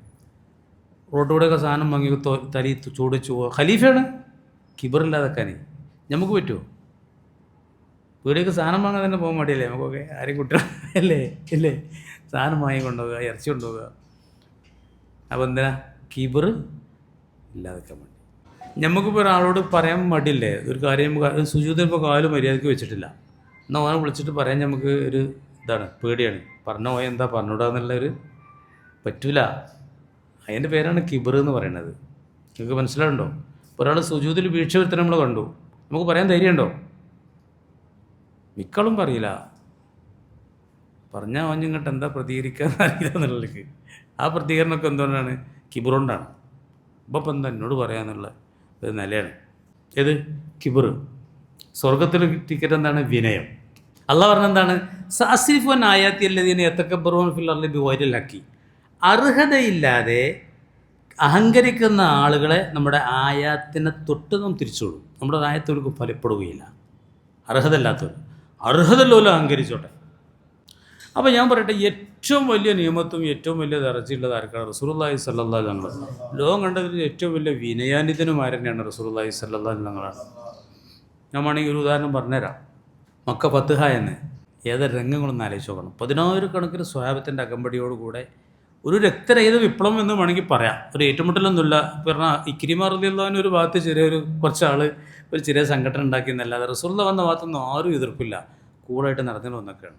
ആ സമയത്ത് നബിതങ്ങൾ വിനയം കൊണ്ട് തലങ്ങനെ താത്തിയിട്ട് ഒട്ടകത്തിൻ്റെ പൂഞ്ഞമ്മൽ നെറ്റിമുട്ടിനി എന്നാണ് പറയുന്നത്. വിനയം കൊണ്ട് ഏറ്റവും വലിയൊരു വിജയം മക്ക വിമോചിപ്പിച്ചുകൊണ്ട് നബിതങ്ങൾ മദീനയിൽ നിന്ന് മക്കയിലേക്ക് മാർച്ച് ചെയ്യാണ്. 10,000 കണക്കിന് സ്വഹാബത്തുണ്ട്, അകമ്പടികളുണ്ട്. അപ്പോൾ വിനയം കൊണ്ട് താന്ന് നെറ്റി ഒട്ടകത്തിൻ്റെ പൂഞ്ഞമ്പൽ മുട്ടിയെന്നാണ്. കാരണം ഈ വിജയം ആരതാണ്? അള്ളാൻ്റെതാണ്. ഇദാ ജാഅ നസ്റുല്ലാഹി വൽ ഫത്ഹ്, അള്ളാഹിൻ്റെ സഹായവും വിജയവും വന്നാൽ റഅയ്തന്നാസ യദ്ഖുലൂന ഫീ ദീനില്ലാഹി അഫ്വാജ, ദീനിലേക്ക് ആളുകൾ കൂട്ടം കൂട്ടമായി വരുന്ന ദൃശ്യം നിങ്ങൾ കണ്ടാൽ ഫസബ്ബിഹ് ബിഹംദി റബ്ബിക വസ്തഗ്ഫിറു, നിങ്ങൾ അള്ളാഹിൻ്റെ പൊറുക്കലിനെ തേടിക്കോളി, അള്ളാഹിനെ പ്രകൃതിച്ചോളി, സ്തുതിച്ചോളി. കാരണം ഇതൊക്കെ ആരതാണ്? അള്ളാഹിൻ്റെതാണ്. ഇനി വേണമെങ്കിൽ ഞാൻ ബഹുമാനപ്പെട്ട സുലൈമാൻ നബി അലൈഹി സ്വലാം, ഏറ്റവും വലിയ ആധിപത്യം, ഒരു പക്ഷേ തുല്യതയില്ലാത്ത അധികാരം ഈ ലോകത്തുണ്ടായത് ആർക്കാണ്? സുലൈമാൻ നബിക്കാണ്. എന്തോ ഒരു വിനയായിരുന്നു എന്നറിയോ? എന്താ സുലൈമാൻ നബിൻ്റെ ചരിത്രം ഞാൻ പലപ്പോഴും പറഞ്ഞിട്ടുണ്ട്. ബൈത്തുൽ മഖ്ദിസിലേക്ക് അദ്ദേഹം കയറി വന്നാൽ മിസ്കിമാർ എവിടെയാണോ ഇരിക്കണോ അവിടെ പോയി ഇരിക്കുന്നതാണ്. എന്നിട്ട് ഇങ്ങനെ പറയും, മിസ്ക്യൂനുൻ ജാലസൽ മസാക്കി, ഒരു മിസ്കീൻ മറ്റുള്ള മിസ്കിന്മാരുടെ കൂട്ടത്തിൽ ഇതായി ഇരുന്നിരിക്കുന്നു എന്ന്. ലോകം അടക്കി ഭരിച്ച ചക്രവർത്തിയാണ്. അതിന് തുല്യമായൊരു മുൽക്കും രാജാധിപത്യവും ഇന്ന് വരെ ആർക്കും ഉണ്ടായിട്ടില്ലെങ്കിൽ ഉണ്ടാവില്ല ഖിയാമത്ത് നാൾ വരെ. അതും അദ്ദേഹം അല്ലാണ്ട് ദ്വാരനാണ്. പക്ഷെ ഒരു അണുമണി തൂക്കം ചെയ്തിട്ടുണ്ടായില്ല. കിബർ വിനയമായിരുന്നു. അതെന്തുകൊണ്ടാണെന്നറിയോ? ഈ തിരിച്ചറിവാണ്, ഈ ബോധ്യമാണ്. എല്ലാ നിയമത്തും ആരതാണ്?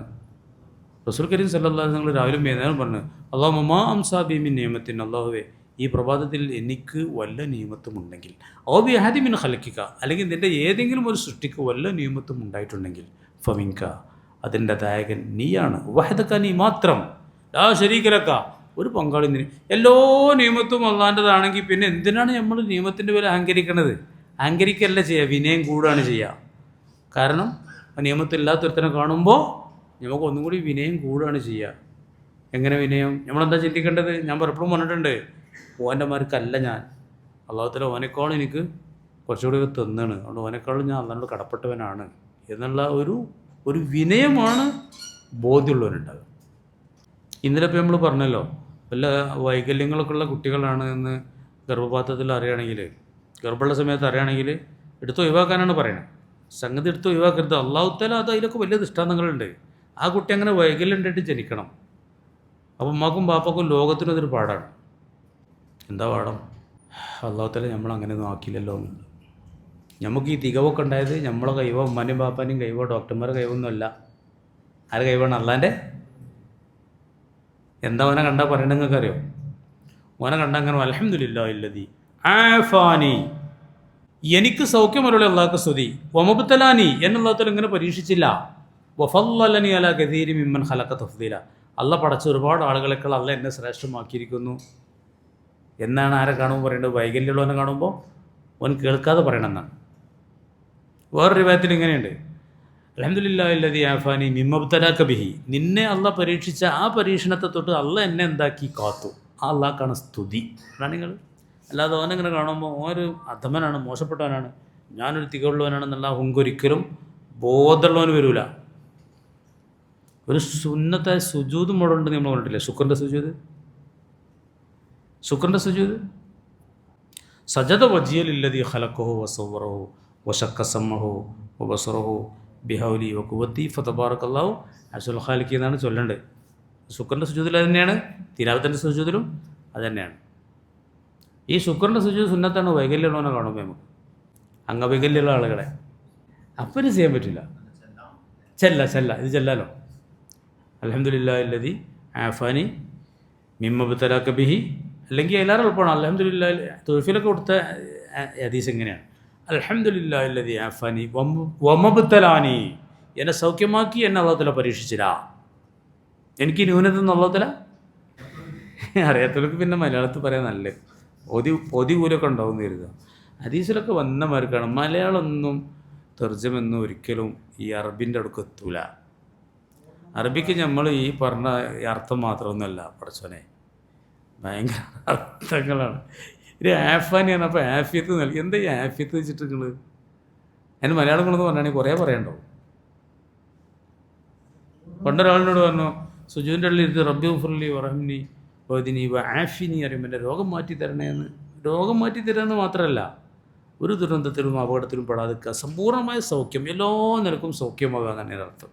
അതൊന്നും മലയാളത്തിൽ തർജ്ജമ പറഞ്ഞ് ഒപ്പിച്ചാനൊന്നും കഴിയൂല. ഭയങ്കര അർത്ഥമാണ്. അറബി അറിയാത്ത ആളുകൾ പിന്നെ മലയാളം പറയല്ല, എന്താ ചെയ്യുന്നത്? അത് ഞാൻ മിഞ്ഞാൻ തന്നെ പറഞ്ഞത്. നിങ്ങൾക്ക് അങ്ങനെ കുറേ നഷ്ടങ്ങളുണ്ട്. നിസ്കരിക്കുമ്പോൾ എന്താ ചൊല്ലണോ പറയണമെന്നുള്ളത് അത് മനസ്സിലാണില്ല. പിന്നെ ഖുർആൻ ഓതുമ്പോൾ തദ്ബുറയും ഞാൻ പറഞ്ഞില്ലേ, അങ്ങനെ നഷ്ടമൊക്കെ ഉണ്ട് അറബി അറിയാത്തവർക്ക്. അതുകൊണ്ട് മക്കളും പേരക്കുട്ടികളൊക്കെ അറബി എല്ലാം പഠിപ്പിച്ചോളി. നമുക്ക് ഏതെങ്കിലും പഠിച്ചാൽ കഴിഞ്ഞില്ല എന്നൊക്കെ പറഞ്ഞിട്ട് ഇപ്പോൾ ഗൾഫ് പോകാനുള്ളതാണ് പഠിപ്പിക്കണത്. നമുക്ക് ഏതെങ്കിലും പഠിക്കാനും പറ്റില്ല. മക്കൾക്ക് നഷ്ടപ്പെടുന്നതാണ് വലിയ വലിയ ഇംഗ്ലീഷ് മീഡിയത്തെ കൊണ്ടാക്കുകയാണ്. നല്ല സ്റ്റാൻഡേർഡില്ലേ ക്രിസ്ത്യാനികൾ നടത്തണേ. നമുക്ക് ഏതെങ്കിലും പഠിച്ചാൽ എങ്ങനെയാണ് ഒരു മുമിന് എങ്ങനെയാണ് അഹങ്കാരം ഉണ്ടാകാൻ പറ്റുമോ? ഒരു പൊടി അഹങ്കാരം ഉണ്ടാവില്ല. എത്രയും നിയമത്ത് കൂടുന്തോറും വിനയം കൂടുകയാണ് വേണ്ടത്. അങ്ങനെ നമുക്ക് ഉണ്ടെങ്കിൽ നമ്മൾ ഈമാൻ ലെവലാണ്, അല്ലെങ്കിൽ നമ്മൾ ചെറിയൊരു പടച്ചോനാവുകയാണ്. ഇതൊക്കെ കാറു പറഞ്ഞ മാതിരി ഇതൊക്കെ എൻ്റെ ഐഡിയ കൊണ്ടും ഒക്കെ ഉണ്ടായതാണ്. മുഅ്മിനായിരിക്കുന്ന മനുഷ്യന് എല്ലാം അല്ലാഹ് തന്നതാണ്, ഒരു കഴിവില്ല. ഇതാണ് റസൂലുള്ളാഹി പറഞ്ഞുകൊണ്ടേയിരുന്നത്. എല്ലാ ദിക്റിലും അതാണുള്ളത്. അതുകൊണ്ട് അത്രയും വലിയ വിനയം റസൂലുള്ളാഹിക്ക് നമ്മൾ കാണാൻ സാധിക്കും. അതുകൊണ്ടാണ് ആ തിരിച്ചറിവുള്ളതാണ് സുലൈമാൻ നബി ഏറ്റവും വലിയ ആധിപത്യവും അധികാരം ഉണ്ടായിട്ടും ഏറ്റവും വലിയ വിനയാനിതനായി മാറിയത്. ഇന്ന് ചിലർക്ക് കുറച്ചിങ്ങനെ സാമ്പത്തികമൊക്കെ കൂടുമ്പോൾ, അല്ലെങ്കിൽ എന്തെങ്കിലും സൗകര്യങ്ങളൊക്കെ ഉണ്ടാകുമ്പോൾ, ഇൽമോ സ്ഥാനമോ അധികാരമൊക്കെ ഉണ്ടാകുമ്പം ഞാനൊരു ഉള്ള ആളാന്നുള്ളൊരു തോന്നൽ ഉണ്ടെങ്കിൽ അത് ആ വിശ്വാസത്തിൻ്റെ കമ്മിയാണ്. ഇങ്ങട്ടെ അപ്പോൾ ഇവിടെ തെളിവിൻ്റെയോ ആയത്തുകളുടെയോ യാതൊരു കമ്മിയല്ല ഇവർക്കൊന്നും പറ്റിയത്. ഈ അള്ളാൻ്റെ മാർഗത്തിൽ തർക്കിച്ച് അതിക്ക് ആളെ കൂട്ടാൻ നോക്കണമെന്നും അത് തെളിവിൻ്റെ കമ്മി കൊണ്ടല്ല, അഹങ്കാരം കൊണ്ടാണ്. അവർക്ക് ദുനിയാവിൽ നിന്നത ഉണ്ടാവും, പരലോകത്ത് നരകമുണ്ടാവും. ഇങ്ങോട്ട് അള്ളാഹു തആല എങ്ങനെ പറയും? ദാലിക ബിമാ ഖദ്ദമത് യദാക്, ഇതൊക്കെ നിൻ്റെ രണ്ട് കൈകൾ ചെയ്ത നിൻ്റെ കയ്യിരിപ്പ് കാരണമായിട്ടുള്ളതാണ്. വഅന്നല്ലാഹ ലൈസ ബിളല്ലാമിൻ ലിൽ അബീദ്, അല്ലാഹു തആല അടിയങ്ങളോട് ഒട്ടും അനീതി ചെയ്യുന്നവനല്ല എന്ന്. അല്ലാഹു തആലാൻ്റെ ഭാഗത്ത് നിന്ന് യാതൊരു അനീതിയില്ല മോമിനികളെ. അല്ലാഹു തആല എന്ത് ചെയ്താലും അനീതി ആവില്ല അടിയങ്ങളോട്. അവർക്ക് അതൊക്കെ പോച്ച ചെയ്യാം. പക്ഷെ അതല്ല, അല്ലാഹു സുബ്ഹാനഹു വ തആല മനുഷ്യന്മാർക്ക് പ്രവാചകന്മാരെ വിട്ട് എല്ലാ സത്യങ്ങളും പറഞ്ഞു തന്നു, കിതാബ് ഇറക്കി തന്നു. അതിൻ്റെയൊക്കെ പുറമെ മനുഷ്യൻ്റെ മനസ്സിൽ തന്നെ മനസാക്ഷി പറഞ്ഞ വലിയൊരു സംഗതി ഉണ്ട്. മനുഷ്യൻ ഇങ്ങനെ പറയും തെറ്റുകൾ ചെയ്യുമ്പോൾ ഒരു കിതാബ് റസൂലൊന്നും ഇല്ലെങ്കിൽ ഈ ചെയ്യുന്നത് ശരിയല്ല, തെറ്റാന്ന് പറഞ്ഞാൽ മനസ്സോനോട് ഇങ്ങനെ എന്താവും. അങ്ങനെ മനസ്സിൽ തന്നെ ഒരു വായു എല്ലാവർക്കും അല്ലാഹു തആല വെച്ചിട്ടുണ്ട്. മുകളിലൊരുത്തരുണ്ട് എന്നുള്ളൊരു സംഗതി. ഒരാൾ ജനിക്കുമ്പോൾ പരിശുദ്ധമായ പ്രകൃതത്തിലാണ് ജനിക്കുന്നത്. അള്ളാഹിനെ ഉൾക്കൊള്ളാൻ പറ്റിയ ഒരു കണ്ടീഷനിലാണ്. പിന്നെ എന്താണ് വെച്ചാൽ ഇങ്ങനെ ഒക്കെ പോണത് മനുഷ്യന്മാരുടെ കയ്യിരിപ്പ് കാരണമായിട്ടും മനുഷ്യന്മാർ ആ പ്രകൃതത്തെ അലമ്പാക്കുകയാണ്. അങ്ങനെയാണ് ഈ നരകത്തേക്ക് പിന്നെ എത്തുന്നത്. അതുകൊണ്ട് ഇതിന് കാരണക്കാരൻ നീ തന്നെയാണ് എന്ന്. അത് അല്ലാഹു തആല നരകത്ത് ഇങ്ങനെ പോകുമ്പോൾ അവരോട് ചോദിക്കുന്നതാണ്. ഖുർആനിൽ ധാരാളം സ്ഥലത്ത് പറയുന്നത്, അലം തക്കുൻ ആയാത്തി തുത്തലാരേക്കും, എൻ്റെ ആയത്തുകൾ നിങ്ങൾക്ക് മേൽ ഓതപ്പെട്ടിരുന്നില്ലേ. ഇപ്പോൾ കുന്തും ബിഹാ തുക്കത്തിബുൻ സൂറത്ത് മുഅ്മിനൂനിൽ. സൂറത്ത് സുമറിൽ പറയുന്നുണ്ട്, വസീഖല്ലദീന കഫറു ഇലാ ജഹന്നമ സുമറ, കൂട്ടം കൂട്ടമായിട്ട് സത്യനിഷേധികളെ നരകത്തിലേക്ക് തെളിക്കപ്പെടും. എത്തായതാ ജാവുക, അങ്ങനെ ഒരു നരകത്തിനടുത്ത് വരുമ്പോൾ കാലലഹും ഹസനത്തുവ, പാറാവുകാർ ചോദിക്കും, അലം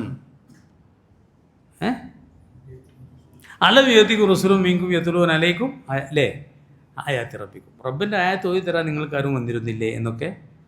അപ്പോൾ പിന്നെ അതിലാർക്ക് ഗംഭീരമായിട്ട് ഒരൊറ്റ ആയത്തിൽ നിങ്ങൾക്ക് ആ വിഷയത്തിൽ ഞാൻ ഓതി തരാം. സൂറത്ത് മുൽക്കിൽ ഇങ്ങനെ ആളുകളെ നരകത്തേക്ക് ഇടുമ്പോൾ അല്ലാഹു തആല ചോദിക്കണ ഒരു ചോദ്യം, നരകത്തേക്ക് ഇങ്ങനെ ഇടുമ്പോൾ കുല്ലമാ ഉൽക്കിയ ഫിയാ ഫൗജുൻ, ഓരോ വിഭാഗത്തെയും നരകത്തിലേക്ക് അങ്ങനെ വലിച്ചെറിയുമ്പോൾ സഅലഹും ഹസനത്തുഹ, പാറാവുകാർ ഇങ്ങനെ ചോദിക്കും, അല ബിയത്തിക്കും നദീർ, നിങ്ങൾക്ക് മുന്നറിയിപ്പുകാർ വന്നിരുന്നില്ലേ. അപ്പോൾ കാലു പറയും, ബല വന്നിരുന്നു, കത് ജാഅനാ നദീർ, ഞങ്ങൾക്ക് താക്കീതുകാരൊക്കെ വന്നിരുന്നു. ഫകദ്ദബ്ന, പക്ഷെ ഞങ്ങളന്നത് നിഷേധിച്ചു. വഖുൽനാ മാ നസലല്ലാഹു മിൻ ഷൈഇൻ, അല്ലാഹു തആല ഒന്നും ഇറക്കിയിട്ടില്ല എന്നാണ് ഞങ്ങൾ പറഞ്ഞത്. ഇന്നന്തും ഇല്ലാ ഫീ ദലാലിൻ കബീർ. അപ്പോൾ കാലു, ഇങ്ങോട്ട് അവർ പറയും, ലൗ കുന്നാ നസ്മഉ ഔ നഅഖിലു മാ കുന്നാ ഫീ അസ്ഹാബിസ് സഈർ, അന്ന് ഞങ്ങൾ കേൾക്കുകയും അനുസരിക്കുകയും ചെയ്തിരുന്നുവെങ്കിൽ ഒരിക്കലും ഞങ്ങൾ നരകക്കാരാകുമായിരുന്നില്ല എന്ന്. മനസ്സിലായോ? ഫഅതറഫൂ ബിദംബിഹിം, അവരുടെ എല്ലാ തെറ്റുകളും അവർ തന്നെ ഏറ്റു പറയും, ഒരു സമ്മതിക്കും. തെറ്റാരെ തന്നെയാണ്? അങ്ങോട്ടാണ് നരകത്ത് പോവുള്ളൂ. അള്ളാഹിൻ്റെ ഭാഗത്ത് നിന്ന് യാതൊരു വീഴ്ചയും, ഈ നരകശിക്ഷ കൊടുക്കുമ്പോൾ അള്ളാഹിൻ്റെ ഭാഗത്ത് യാതൊരു വീഴ്ചയും. ഇനി ഞാൻ നിങ്ങൾക്ക് ഇൻഷാ അല്ലാഹ് നോമ്പിനെ സംബന്ധിച്ചുള്ള ഒന്ന് രണ്ട് സുന്നത്തുകൾ പറഞ്ഞുതരാം. വഅൻ യഅ്തകിഫാന, ഈത്തികാഫ് ഇരിക്കുക ഫീ റമദാൻ മാസത്തിൽ കത്തീറൻ, അധികമായിട്ട് പള്ളിയിൽ ഈത്തികാഫ് ഇരിക്കുക. ഇങ്ങോട്ട് അതിന് കാരണം പറഞ്ഞാൽ എന്താ അറിയോ, ലി അന്നു അക്റബുലി സൗനിൻ നഫ്സി, നഫ്സിനെ കാത്തു രക്ഷിക്കാൻ ഏറ്റവും അടുത്തതാണ്.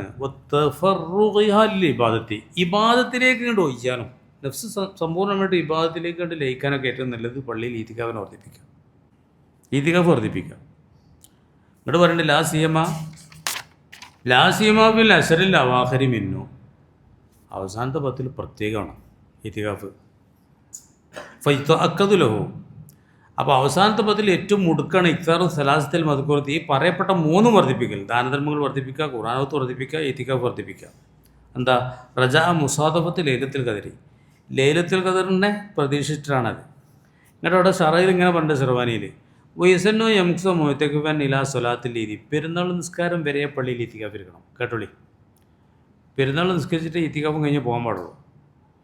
യാത്തയ്ക്ക് അതുപോലെ ദുഹൂൽ അശരി, അവസാനത്തെ 10 പ്രവേശിക്കുന്നതിന് മുമ്പ് തന്നെ ഈത്തികാഫിൽ, അതൊക്കെ അവസാനത്തെ 10 ബന്ധപ്പെട്ട കാര്യമായിട്ടോ, ഇപ്പോൾ തന്നെ അതൊന്ന് പറയാം, അവിടേക്കാണ് ഇപ്പോൾ എത്തിപ്പെട്ടത്. എമ്പകീരി മുഅ്തകിഫിൽ അശറിൽ അഖീരി, അവസാനത്തെ 10 ഈത്തികാഫ് ഇരിക്കണവർക്കൊക്കെ അത്യാവശ്യം വേണം യദുഹുൽ മസ്ജിദ, പള്ളിക്ക് കടക്കലേക്ക്, അവരെ ഖുറൂബിൽ ആദി വല്യ ശരിന, 21 രാവിന് മുമ്പ്. 20 നോമ്പ് നമ്മൾ നോറ്റ് കഴിഞ്ഞാൽ പിന്നെ 21 രാവാണല്ലോ. അപ്പോൾ അതിന് മുമ്പ് തന്നെ 20 അന്ന് അസറിനോ അസറിൻ്റെ അസൊക്കെ ഉണ്ടാക്കണം. അങ്ങനെയാണ് ഇപ്പോൾ ഈത്തികാഫുകാരൊക്കെ കടക്കൽ പള്ളിക്ക്. അത് കടന്നിട്ട് പിന്നെ പെരുന്നാൾ നിസ്കരിച്ചിട്ട് എന്താകാവൂ, അതാണ് അവസാനത്തെ 10 അമൽ. ശരിക്കും അങ്ങനെയാണ്. നമ്മളൊക്കെ അവസാനത്തെ 10 ഒറ്റപ്പെട്ട രാവ് മാത്രമേ എന്തുള്ളൂ, അങ്ങനെയല്ല, ഇങ്ങനെയാണ് ശരിക്കും ചെയ്യേണ്ടത്. അങ്ങനെ ആക്കണമല്ലോ. ഇനി പോകാം. പിന്നെ ഒരു ദിവസം സൂക്ഷ്മതയ്ക്ക് വേണ്ടി ഒരു ദിവസം നേരത്തെ ആക്കണം എന്ന് പറഞ്ഞാൽ മാസം കണ്ടെടുത്ത കൊല്ലം പ്രശ്നം ഉണ്ടെങ്കിലേ ഇപ്പം തന്നെ സൗദിത്തെ നോമ്പ് ബുധനാഴ്ചയാണല്ലോ, നമുക്കെന്താണ് വ്യാഴാഴ്ച. അപ്പം അതുകൊണ്ട് ഒരു ദിവസം സൂക്ഷ്മതയ്ക്ക് വേണ്ടി അധികം തലേ തന്നെ തുടങ്ങലേതുണ്ട്. അഥവാ മാസം കണ്ടെടുത്ത് വല്ല മിസ്റ്റേക്കും സംഭവിച്ചണോ എന്നുള്ളത് അങ്ങനെയൊക്കെ ചില സൂക്ഷ്മതൊക്കെ പറയേണ്ടി വരും. ഈ ഇത്തികാഫ് പ്രിയപ്പെട്ട മോനിങ്ങളെ, എന്താ ഇത്തികാഫ് നിങ്ങൾക്ക് അറിയില്ലേ? പള്ളിയിൽ ഇങ്ങനെ അള്ളാൻ്റെ അതിഥിയായിട്ട് ഇങ്ങനെ അള്ളാന്നുള്ള ഒറ്റ ചിന്തയിലിരിക്കുകയാണ്. പള്ളിക്കൊന്ന് വർത്താനം വരെ നമ്മൾ പള്ളിക്കൊന്ന് പോട്ടെ, പള്ളിയിലേക്ക് വേണ്ടി പുറപ്പെട്ട ഒരാൾ വൈക്കം തന്നെ എന്താക്കാൻ പാടില്ല. ബഹളം വെച്ച് സംസാരിക്കുകയോ ഓടി നടക്കുകയോ ഒന്നും ചെയ്യരുത്. സക്കീനത്തോടു കൂടെ വിരലിങ്ങനെ ആക്കരുത്. പല യുഷബിക്കുന്ന പേന അസാബി. പള്ളിക്ക് പോകുമ്പോഴേ, പള്ളിക്ക് പോകണ വൈക്കത്തെ മര്യാദയാണ് ഈ പറയണത്. പിന്നെ പള്ളീൻ്റെ ഉള്ളത്തെ ഹൗഫും ഭക്തിയൊക്കെ എങ്ങനെയൊക്കെയാവും. മനീതൊക്കെ ഫയൗമൻ, ഒരു ദിവസം ഒരാൾ ഇത്തികാഫ് ഇരുന്നാൽ ജാലല്ലാഹു ബൈനവോ ബൈനന്നാരി, അവൻ്റെ നരകത്തിൻ്റെ ഇടയിൽ സലാസത്തെ ഖനാദിക്ക, 3 കിടങ്ങുകളിൽ അള്ളാഹു തആല സ്ഥാപിക്കുന്നതാണ്. അവത മിമ ബൈനൽ ഖാഫിഖൈനി, ഉദയാസ്തമയ സ്ഥാനങ്ങൾക്കിടയിലുള്ളതിനേക്കാൾ ദൂരമുള്ള 3 കിടങ്ങുകളിൽ അവൻ്റെയും നരകത്തിൻ്റെ ഇടയിൽ വരും. ഒരു ദിവസം എന്തായാലും ഇത്തികാഫ് ഇരുന്നാൽ അത്രയും വലിയ കർമ്മമാണ് ഇത്തികാഫ്. അൽ മുഅത്തക്കിഫു യഅത്തക്കിഫുൽ ഖത്തായ, ഇത്തികാഫ് ഇരിക്കുന്നവൻ തൻ്റെ ദോഷങ്ങൾ മായ്ച്ചുകൊണ്ടേയിരിക്കും. ഓന് മറ്റുള്ളവർ ചെയ്യണ എല്ലാ അമലും ഓന് എഴുതപ്പെടും. ഇത്തികാഫ് ഇരിക്കുമ്പോൾ മൈത്തിനും ഓനും കൂടുതലല്ലോ, പല പേരടിക്കും കൂടും. അതൊക്കെ ഓനിങ്ങനെ എന്തായിക്കൊണ്ടിരിക്കും, എഴുതിക്കൊണ്ടിരിക്കും. അങ്ങനെ വലിയൊരു സംഗതിയാണ് ഇത്തികാഫ് ഇരിക്കുക എന്നുള്ള സംഗതി. ആ ഇത്തികാഫ് നോമ്പ് പറ്റാണ്ട് വർദ്ധിപ്പിക്കുക. എന്നാൽ ഇബാദത്തിലേക്കുള്ള തഫറൂന് നല്ലതാണ്, നഫ്സിനെ കാക്കാനും ഇത് നോമ്പിൻ്റെ വളരെ പ്രധാനപ്പെട്ട ഒരു സുന്നത്താണ്. എപ്പോൾ പള്ളിയിൽ കയറാലും നമ്മൾ ഇത്തികാഫിന് കയറാം. നൈവേത്തുള്ള ഇത്തികാഫ നടക്ക് എത്തിച്ചാൽ മതി. ദിവസമൊന്നും വേണമെന്നില്ല, മണിക്കൂറും വേണമെന്നില്ല. ഒരാൾ പള്ളിയിൽ കൂടെ നടക്കാൻ ഇരുന്നിട്ടുമില്ല.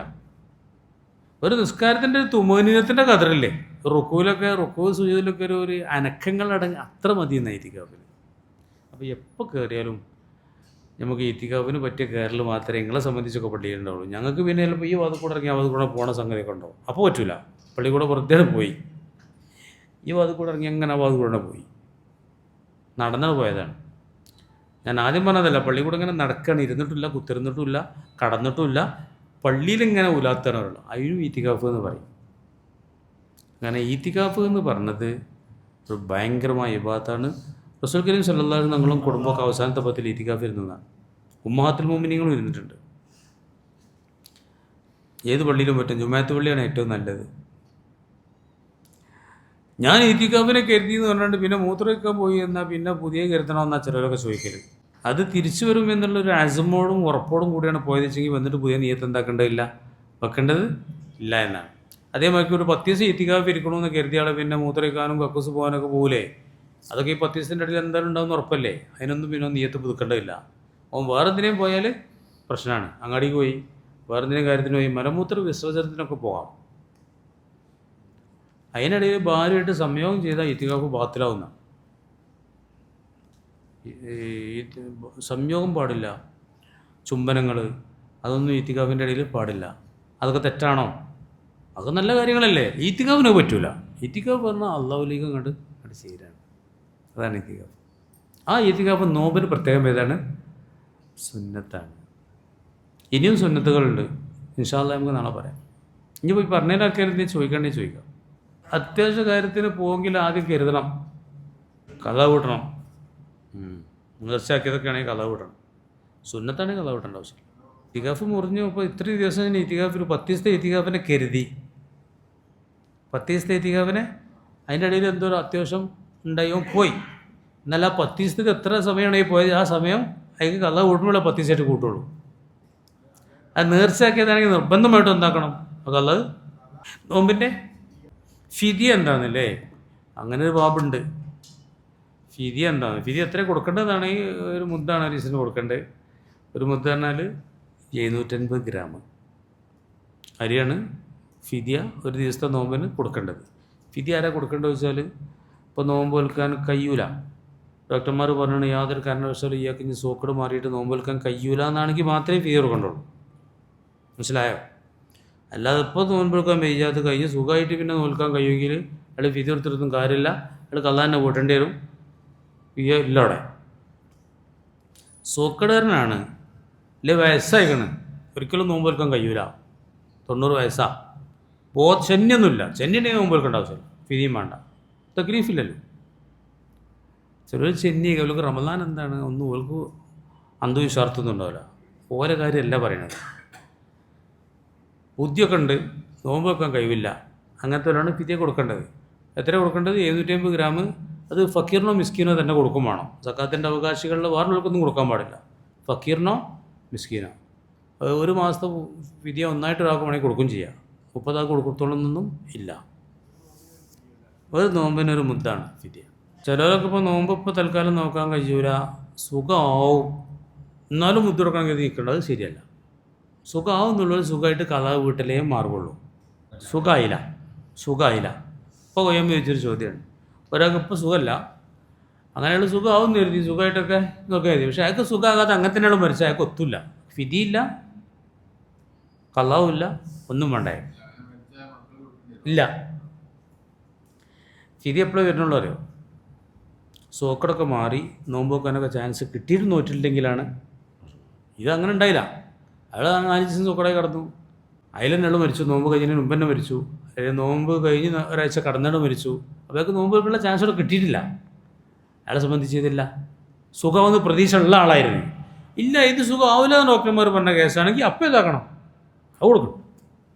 അടുത്ത റമദാൻ്റെ മുമ്പ് തന്നെ എന്താക്കണം? കൊടുക്കണം.